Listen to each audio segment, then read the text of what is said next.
ITR is the Institute of Translational Research, and it was sponsored by the College of Education and Human Development to promote interdisciplinary research in the area of children's mental health, bringing together people from basic science and applied science to develop projects.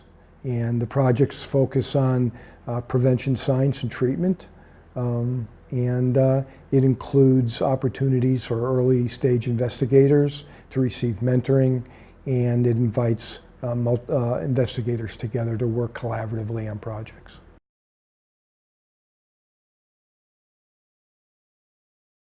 I think the merger of family social science with children's mental health is really kind of an innovative feature within this university involving this department. And as you can see, it kind of links my involvement with the Institute for Translational Research with family social science.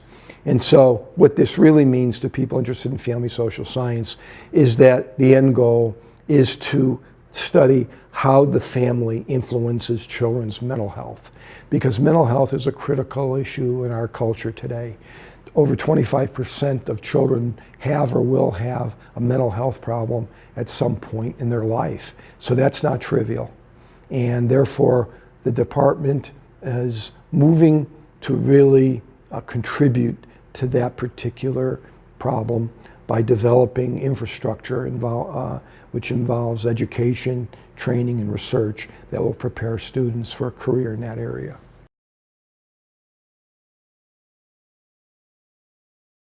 One of the things that I'm very much involved in is developing interventions that help promote better health. And within that context, obviously, parenting and other family influences are very much involved. Of course, and families and peers are two of the most influential systems. Families play a very significant role early in life, but give way to peers as children mature into adolescence, as you might expect. And so when you study those groups of children as they age, you have to consider the fact that, peers become much more powerful and influential in their adolescence, and your interventions have to incorporate that.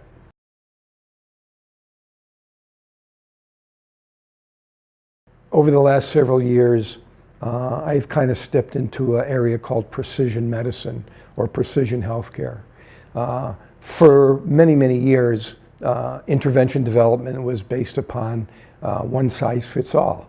It might be like going into a shoe store and you want to buy a pair of shoes and there's only size 9. Well, that's what it is. You either got to swim with smaller feet or you have to force larger feet into a size 9. And interventions were the same way. They had standardized components. Everybody got the same thing, the same dosage. Well, as you might expect, one standard dosage may not be in the best interest of everybody. Some people may need other things. And therefore, when we talk about precision medicine, we're looking at tailoring interventions to fit the unique characteristics of people. They have different risk factors and different challenges in their life, and therefore, as you begin to construct these interventions, you're looking at how we can fit this best to meet the needs and preferences of individual patients.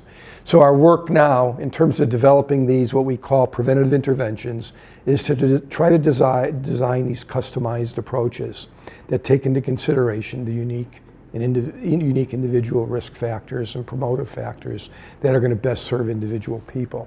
The end product is something that hopefully will be more effective, more efficient, and more affordable.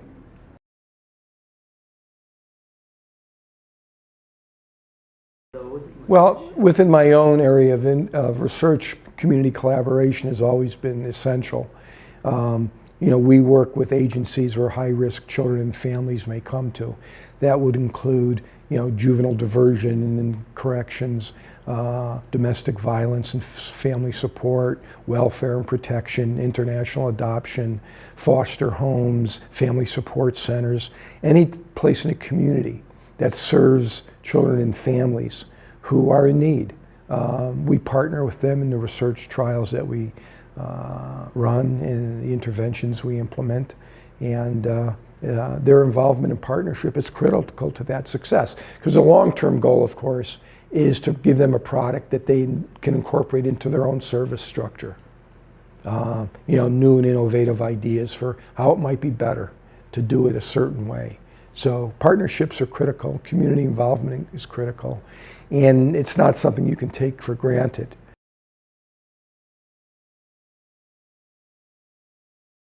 The role of prevention science within the bigger picture of family social science. And we try to help students understand that there are various career pathways. So there is kind of a continuum that begins with basic science and moves all the way through to policy development. And people, depending upon their proclivities and their talents, will find a niche somewhere along that continuum.